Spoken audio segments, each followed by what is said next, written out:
তরিকা নাকি আমাদের নিজের মন প্রসূত তরিকা দিয়ে আমরা কুরবানি দিব?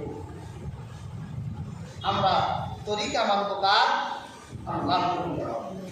কিন্তু আমরা কিন্তু অনেকেই অনেক ক্ষেত্রে অনেক খিয়ানত করি।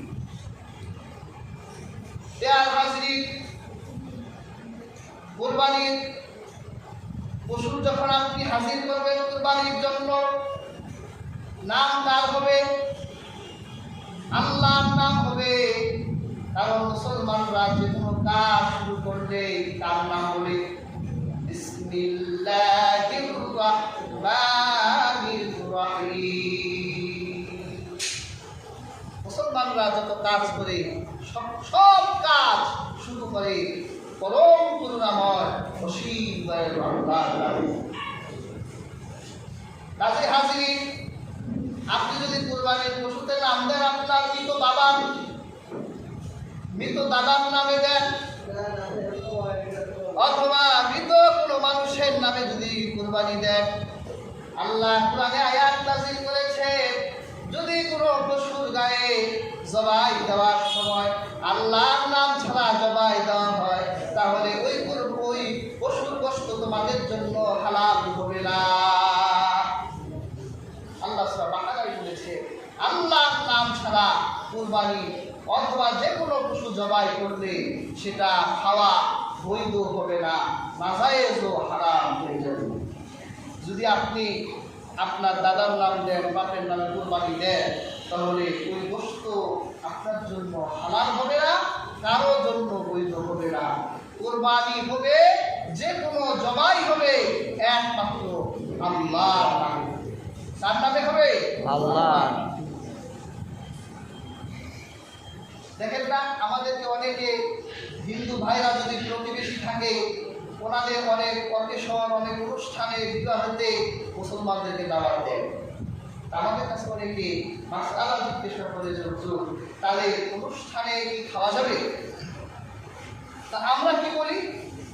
আমরা বলি, যদি তারা আপনাকে দাওয়াত দেয়, আপনার সামাজিকতা রক্ষা করার জন্য তো যেতে হবে। ইসলাম তো কট্টর কোনো ধর্ম নয়, একটি মধ্যমপন্থী ধর্ম। ইসলাম পরিবেশগত কারণে কখনো কঠোর হয়, কখনো মধ্যম পন্থা অবলম্বন করে, আবার কখনো শীতল পন্থা অবলম্বন করে।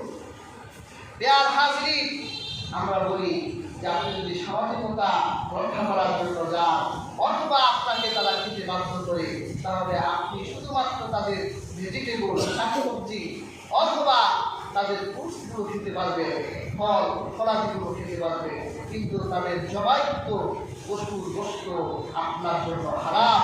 কারণ তারা সেই পশুতে আল্লাহর নাম নেয় না, আল্লাহর নাম ছাড়া তারা পশুগুলো জবাই করে। মাছগুলো খেতে পারে, শাকসবজি খেতে পারে, ফল খেতে পারে, কিন্তু আপনি রস খেতে পারবেন না, মাটন খেতে পারবেন না। কারণ সেখানে তারা আল্লাহর নাম নেয় না, কারণ তারা আল্লাহকে বিশ্বাস রাখে না। তা আমরা অনেক সময় মুসলমানদের বিবাহ শাদীতেও দেখি যে এরা যে মুরগিগুলো আনে রোস্ট করার জন্য, এগুলো ধরে আর মানে বিসমিল্লাহ সম্ভবত প্রথমটা দুপুরে চালায়, বাকি একটা বিসমিল্লাহ বলে না। বিসমিল্লাহর আমল থেকে খাওয়া যায়। অনেক ফকিহদের মতে মুসলিম হওয়াকে শর্ত করেছে, কিন্তু বেয়ার হাজরিন, বিসমিল্লাহ ছাড়া মুরগি জবাই করে ওর রোস্ট আপনার জন্য খাওয়া হারাম হবে না, কারণ সেখানে আমার আল্লাহর নাম উচ্চারণ করা হয়। তাহলে বেয়ার হাজরিন, কুরবানি করবেন কিভাবে? আল্লাহ রাসূল সাল্লাল্লাহু আলাইহি ওয়াসাল্লাম যেভাবে কুরবানি করতেন, হাদিস নববীতে এসেছে। আল্লাহ রাসূল কোন এক কুরবানির দিন হযরত মা আয়েশা রাদিয়াল্লাহু তাআলা আনহাকে বলল, ছুরিটি ধারিয়ে দাও। হযরত মা আয়েশা ছুরি ধারাই দিলেন। আল্লাহ রাসূল এমন একটা দুম্বা কুরবানির জন্য নিলেন, যেই দুম্বাটা কালোতে তাকায়, কালোতে বসে, কালোতে হাঁটে, এইরকম একটা দুম্বা নিলেন। তারপর রাহমাতুল লিল আলামিন বললেন, বিসমিল্লাহি আল্লাহুম্মা তাকাব্বাল মিন্না বর্ণনায় এসেছে আল্লাহ রাসূল সাল্লাল্লাহু আলাইহি ওয়াসাল্লাম বলেন বিসমিল্লাহ আল্লাহুম্মা তাকাব্বাল মিন মুহাম্মাদ ওয়া আলি মুহাম্মাদ ওয়া উম্মতি মুহাম্মাদ। আল্লাহ রাসূল বললেন, হে আল্লাহ, আপনার নামে মুহাম্মাদুর রাসূলুল্লাহর পক্ষ থেকে, তার পরিবার পরিজনের পক্ষ থেকে আর তার উম্মতের পক্ষ থেকে আপনার নামে আল্লাহু আকবার। তাহলে রাসূলুল্লাহ তিনি দুর্বা জবাই করলেন, সেখানে বিসমিল্লাহ আল্লাহু আকবার হয়েছে। আপনি একটা পশুর গায়ে ছুরি চালাবার আগে শুধু এতটুকু শব্দ বলার সাথে সাথে আপনার পশুটা আপনার জন্য হালাল হয়ে যাবে। সুবহানাল্লাহ, বিসমিল্লাহ আল্লাহু আকবার। যদিও অনেক অন্যান্য বর্ণনায় আরো কিছু রেওয়ায়েত দেখা যায়, যেমন আরেক বর্ণনায় রাসূলুল্লাহ সাল্লাল্লাহু আলাইহি ওয়াসাল্লাম তিনি জবানের পূর্বে বলতেন, ইন্নী ওয়াজ্জাহতু ওয়াজহিয়া লিল্লাযী ফাতারাস সামাওয়াতি ওয়াল আরদ হানিফাও ওয়া মা আনা মিনাল মুশরিকিন ইন্না সালাতি ওয়া নুসুকি ওয়া মাহইয়ায়া ওয়া মামাতি লিল্লাহি রাব্বিল আলামিন লা শারীকা লাহু ওয়া বিযালিকা উমিরতু ওয়া আনা মিনাল মুসলিমিন। আল্লাহুম্মা তাকাব্বাল মিনকা ওয়া আন মুহাম্মাদিন সাল্লাল্লাহু আলাইহি ওয়াসাল্লাম ওয়া উম্মতিহি। এরকম রিওয়ায়াত হাদিস পাকে পাওয়া যায় যে রাসূলুল্লাহ এই শব্দগুলো বলে তিনি কুরবানি করছেন। কাজে হাজিরিন, কুরবানির পশুতে আপনি জবাই করবেন, আপনার শব্দ ন্যূনতম এতটুকু হতে হবে, বিসমিল্লাহ আল্লাহু আকবার। কুরবানি করবেন, আপনার জন্য হালাল হয়ে যাবে। আর রাসূল পাক সাল্লাল্লাহু আলাইহি ওয়াসাল্লাম নিজের হাতেই তিনি কুরবানি করতেন। তা আপনারা নিজ হাতেই কুরবানি করতে সমর্থ বলে কুরবানি করবেন, তা আরেকজনকে দিয়ে কুরবানি করালে যে বৈধ হবে না, এরকম কথাও কিন্তু নাই। কারণ রাসূলুল্লাহ সাল্লাল্লাহু আলাইহি ওয়াসাল্লাম তিনি যখন হজ করার জন্য বিদায় হজ্জে গিয়েছিলেন, রাহমাতুল লিল আলামিন 100টি কুরবানির পশু নিয়েছিলেন। রাসূলুল্লাহ নিজ হাতে 61টি পশু কুরবানি করলেন, বাকিগুলো হযরত আলীকে পশু, তিনি বাকিগুলো কুরবানি করলেন। তাহলে বোঝা যায় রাসূলুল্লাহ সাল্লাল্লাহু আলাইহি ওয়াসাল্লাম নিজের পশুতেও আরেকজনকে দিয়ে কুরবানি করিয়েছে। এটাও বৈধ, নিজেও করতে পারে, অপর তাকে তাকওয়াবান কাউকে দিয়েও কুরবানি করাতে পারে। প্রিয় হাজিরিন, আসুন আরেকটা মাসালা জানি। আমাদের জিজ্ঞাসা করে যে হুজুর, কয় ভাগে কুরবানি দেওয়া যায়? ভাগ নিয়ে একটা সমস্যা আছে। প্রিয় হাজিরিন, অনেক সময় আপনারা ইউটিউবের যুগ, অনলাইনের যুগ, অনলাইনে ঢুকলেই দেখে অনেক আলেমরা ফতোয়া দেয় যে ভাগে কুরবানি দেওয়া যাবে না। কিন্তু প্রিয় হাজিরিন, আল্লাহর হাবিবের হাদিস আছে, রাহমাতুল লিল আলামিন তিনি একটা গরুতে 7 জনকে থাকতে বলেছেন, একটা উটে 7 জনকে শরীক হতে বলেছেন। পারমিট আছে, কিন্তু একা একা দেওয়াটা উত্তম। কেউ যদি শরীক হয়ে ভাগে কুরবানি দিতে চায়, এই মর্মে হাদিসও আছে, জায়েজও আছে, হাদিসও আছে, জায়েজও আছে। এটা নাজায়েজ কাজ না, কারণ হাদিস নববীতে আছে। হযরত জাবের রাদিয়াল্লাহু তাআলা রিওয়ায়াত করেছে, যে আমরা কোন এক যুদ্ধে গিয়েছিলাম, তখন রাসূলুল্লাহ সাল্লাল্লাহু আলাইহি ওয়াসাল্লাম বলেছিলেন, তোমরা একটা গরুতে 7 জন, একটা উটে 7 জন ভাগ হয়ে কুরবানি দাও। তো কাজে ভাগে কুরবানি দেওয়া যায়, কিন্তু এখানে একটা রিস্ক থাকে। সেটা কি? আল্লাহর সন্তুষ্টির তো ভাগ করা যায় না। এখন যদি কারো হৃদয়ে নোংরামি থাকে, অপবিত্রতা থাকে, তার কারণে তার ভাগের আরেক পবিত্র ব্যক্তির কুরবানিটা নষ্ট হয়ে যেতে পারে। তো সেজন্য আমরা ভাগের ওই টাকা দিয়ে আমরা ছাগল, বকরি এগুলো কিন্তু দিতে পারি, কিন্তু এগুলো আমরা দিই না। আমাদের এখন আমার একটা সমস্যা হয়ে দাঁড়িয়েছে, শ্বশুর বাড়ি থাকে, আমাদের কত বাড়ি থাকে, সব বাড়িতে দিতে হয়। এই জন্য আমরা ভাগে যায় যে গোশত একটু বেশি পাবো। আপনি তো গোশত খাওয়ার চিন্তা করে আপনার রবের সন্তুষ্টিকে আপনি নষ্ট করে দিচ্ছেন। কাজে আমরা উৎসাহিত করি যে আপনারা প্রয়োজনে ছোট প্রাণীগুলোকে একাকি দেন, তবে ভাগ বৈধ জায়েজ হাদিসেও আছে। পশু কেমন হবে? আল্লাহর হাবিব রাহমাতুল লিল আলামিন বলেছে, হযরত আলী রাদিয়াল্লাহু তাআলা বলেন, হযরত আলী বলেন, আমানা রাসূলুল্লাহ সাল্লাল্লাহু আলাইহি ওয়াসাল্লাম আন তাশরিফাল আইনা ওয়াল হুজনু। আল্লাহর রাসূল বলেছে যে হে আলী, তোমাদেরকে নির্দেশ দিলাম তোমরা যখন পশু ভয় করতে যাবে তখন ওই পশুগুলোর চোখ এবং কান ভালো করে দেখে দাও। চোখ ভালো করে দেখতে হবে, কান ভালো করে দেখতে হবে। আরেক হাদিসে এসেছে, হযরত বারা ইবনে আযিব থেকে হাদিসের riwayat, ইন্না রাসূলুল্লাহ সাল্লাল্লাহু আলাইহি ওয়াসাল্লাম সুইলা মাযা ইয়াত্তাকি মিনাদ দাহায়া। আল্লাহর হাবিবকে জিজ্ঞাসা করা হলো, হে আল্লাহর রাসূল, কুরবানি দেওয়ার জন্য আমরা কোন পশুকে পছন্দ করব? ফাআশারা বিয়াদিহি, আল্লাহর রাসূল তার হাতের চারটা আঙ্গুলকে ইশারা করলেন। কয়টা আঙ্গুল? চারটা আঙ্গুল ইশারা করলেন। আল্লাহর রাসূল চারটা জিনিস দেখতে বললেন, এর ভিতর একটি হলো আরজাউ, একটা দেখো যে ওই পশুটা খোরা কিনা। আল বাইয়িনু যুলহা, যদি সুস্পষ্টভাবে পশুটা খোরায় খোরায় থাকে তাহলে এই পশু দিয়ে কুরবানি হবে না। এরপর আল্লাহর হাবিব বলল, আউরুহাল বাইয়িন আউরুহা, তারপর তার দৃষ্টি শক্তি দেখো সে কানা কিনা।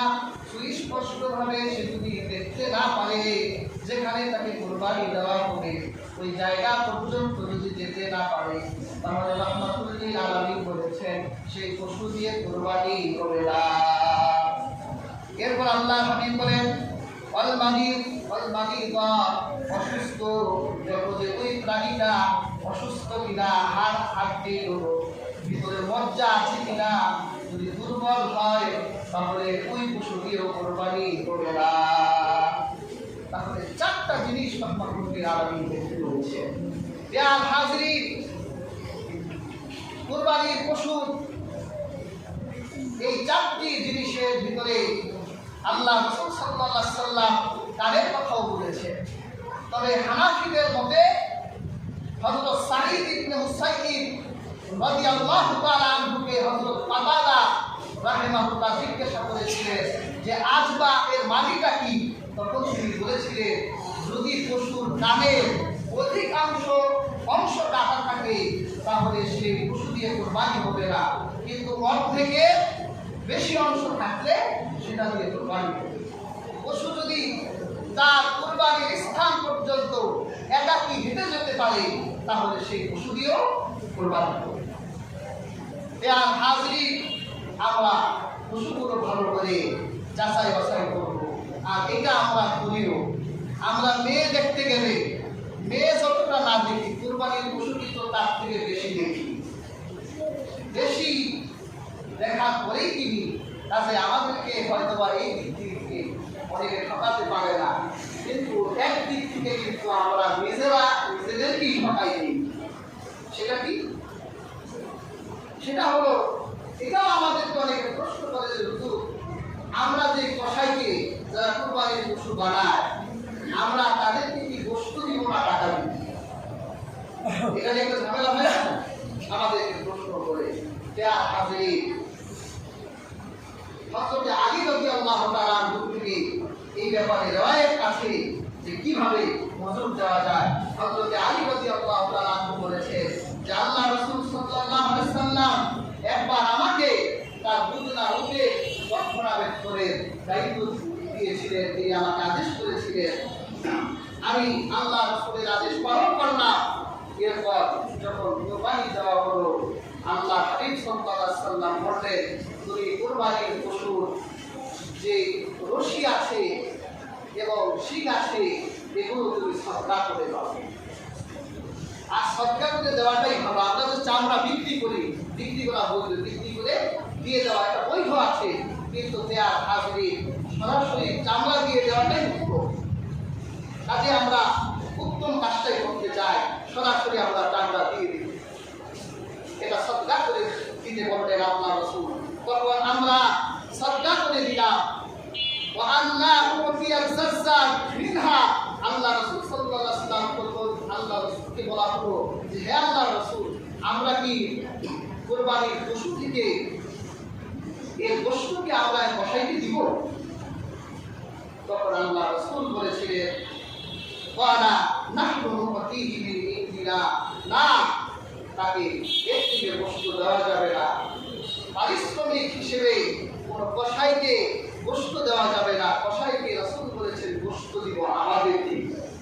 তার মানে বোঝা গেল আল্লাহ রাসূলের নির্দেশ হলো আপনি যাকে দিয়ে খাটাবেন তার পারিশ্রমিক আলাদা, আপনি তাকে আলাদা টাকা দিয়ে আপনি তার পারিশ্রমিক দিবেন, আর তার গোশত দিবেন আপনার নিজের থেকে।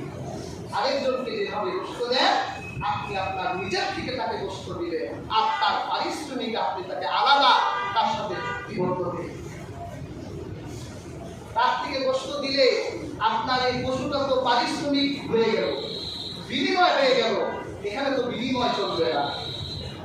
কাজে হাজির আমরা অনেক ক্ষেত্রেই এই ভুলগুলো করে থাকি। আল্লাহ সুবহানাহু ওয়া তাআলা আমাদের প্রত্যেককে এই ভুলগুলো থেকে বেঁচে থাকার তৌফিক দান করুন। প্রিয় হাজির, আগামীকাল ঈদুল আযহা। আমরা ঈদুল আযহাতে আল্লাহ হাবিব মুহাম্মদ রাসূলুল্লাহ সাল্লাল্লাহু আলাইহি ওয়াসাল্লামের সুন্নাহ অনুযায়ী কুরবানি করব। এটা আমরা কুরবানির গোশত নিজেরা খাবো। আল্লাহ হাবিব সাল্লাল্লাহু আলাইহি ওয়াসাল্লামের নির্দেশ রয়েছে কুলু ওয়া আকরিমু ওয়াদাকিরু, রাহমাতুল লিল আলামিন বলেছে তোমরা নিজেরা খাও, তোমরা খাওয়াও এবং তোমরা দোয়া করে রাখো।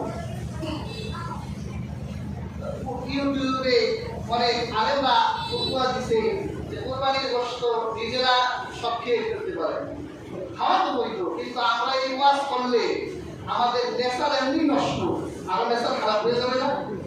এমনি জোয়ান ভাটার দেশের মানুষ আমরা। আলেকজান্ডার দ্য গ্রেট, উনি 1000 বছর আগে পৃথিবী জয় করতে করতে আমাদের উপমহাদেশ পর্যন্ত এসেছিল। উনি দেখলো যে আমাদের উপমহাদেশে নদীর চরিত্র দুই রকম, মানে সকালে একদিকে স্রোত যায়, আবার সন্ধ্যায় আরেকদিকে, এটাকে আমরা কি বলি জোয়ার ভাটা। আলেকজান্ডার বলল এটা কি হচ্ছে নদীতে? বলল সাপ, এটা জোয়ার ভাটা হয়। উনি বলল নদী পার হয়ে ওপার আর জয় করতে যাব না, কারণ হলো যে দেশের নদীর চরিত্র দুই রকম ওই দেশের মানুষের চরিত্র ভালো না। দেয়ার হাজির, আমাদের মেসাজ তো এমনি গেল, আর আমরা যদি উৎসাহিত করি ইসলামের একটি উত্তম কাজ। আল্লাহ হাবিবকে জিজ্ঞাসা করা হয়েছিল আইয়ুল ইসলাম খায়র, হে আল্লাহ রাসূল ইসলামের সবচেয়ে উত্তম কাজ কি? আল্লাহ রাসূল বলেছিলেন ক্বালা তুতঈমুত তাআম, ইসলামের সবচেয়ে উত্তম কাজ হলো একজন আরেকজনকে খাওয়ানো।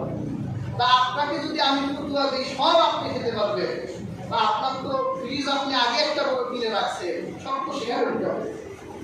আরেকজনকে আপনি ইসলামের উত্তম একটি কাজ থেকে বিরত থাকলে আপনার প্রতিবেশী অথবা অভক্ত অথবা ক্ষুধার্ত মানুষের কষ্টের একটা নিঃশ্বাস আপনার জাহান্নামের কারণ হয়ে যেতে পারে। কাজেই একা খাবেন না, সবাইকে দিয়েই খাবে। রাহমাতুল লিল আলামিন সবাইকে খাওয়াতেই বলেছে, এরপরে জমা করে আপনি খেতে পারে, এটা বৈধতাও আছে। আল্লাহ সুবহানাহু ওয়া তাআলা আমাদের প্রত্যেককে কথাগুলোর উপর আমল করার তৌফিক দান করুন। আমিন।